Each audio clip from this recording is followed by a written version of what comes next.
Nós temos, então, maioria, informação direta do Supremo Tribunal Federal para aprovação do marco temporal para a demarcação de terras indígenas. Houve, então, placar agora para a maioria, para que não tenha validade aquela medida que dá o marco temporal a partir da Constituição, ou seja, de que até a Constituição, aquelas terras indígenas que estavam com os indígenas seguem como estavam, mas depois, reconhecimento de terras indígenas após a Constituição de 1988, então, que não podem ser demarcadas. Agora, os ministros do Supremo Tribunal Federal, eles discutem se haverá algum tipo de compensação àqueles agricultores que estão naqueles territórios após a Constituição de 1988. Então, maioria formada no voto do ministro Luiz Fux, que acompanhou o relator Edson Fachin. A gente acompanha as imagens agora.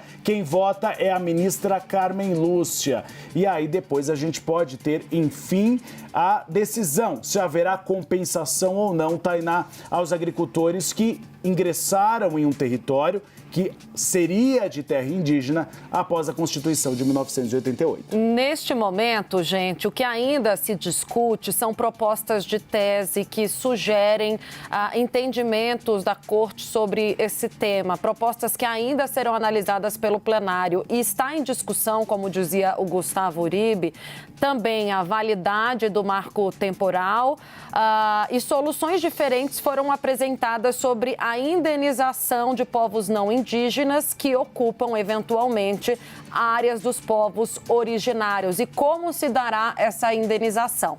Vamos chamar aqui a Renata Agostini, que também tem acompanhado esse assunto de perto, Renata, para a gente tratar do quanto isso é relevante neste momento em que não só o judiciário, mas também o legislativo se debruça sobre o assunto, Renata.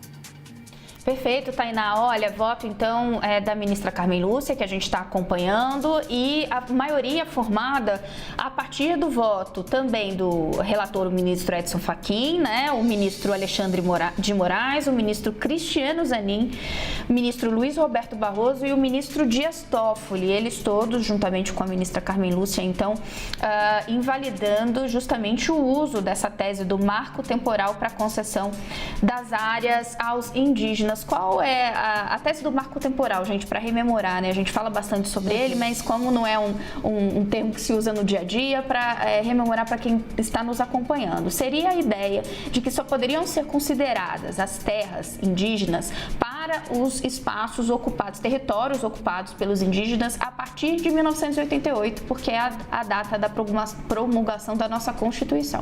O que o STF está entendendo é que não, esse entendimento não pode perseverar, porque, por exemplo, para retomar um entendimento do ministro relator Edson Fachin, que foi seguido pelos seus pares, por isso agora nós já temos a maioria.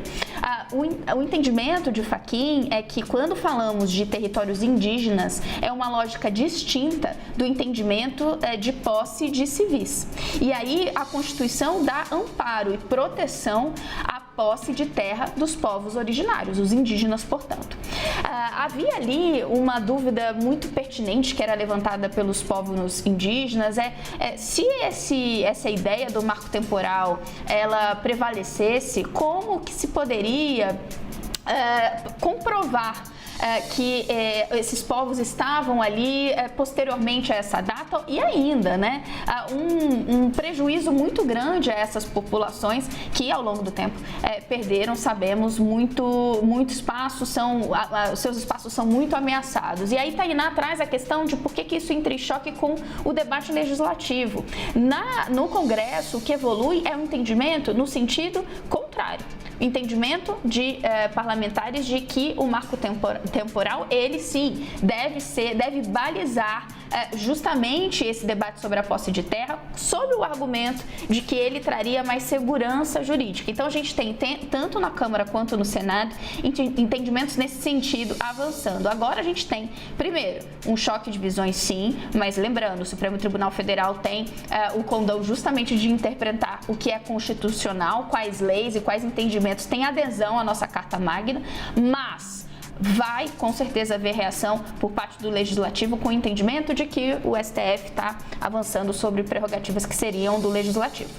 Certamente. Eu tenho aqui o placar, então, 6-2. Votaram contra o marco temporal Edson Fachin, Alexandre de Moraes, Cristiano Zanin, Roberto Barroso, Dias Toffoli e Luiz Fux. Votaram a favor Nunes Marques e André Mendonça. Não há consenso sobre a compensação aos ruralistas. Há divergências em relação a esse ponto.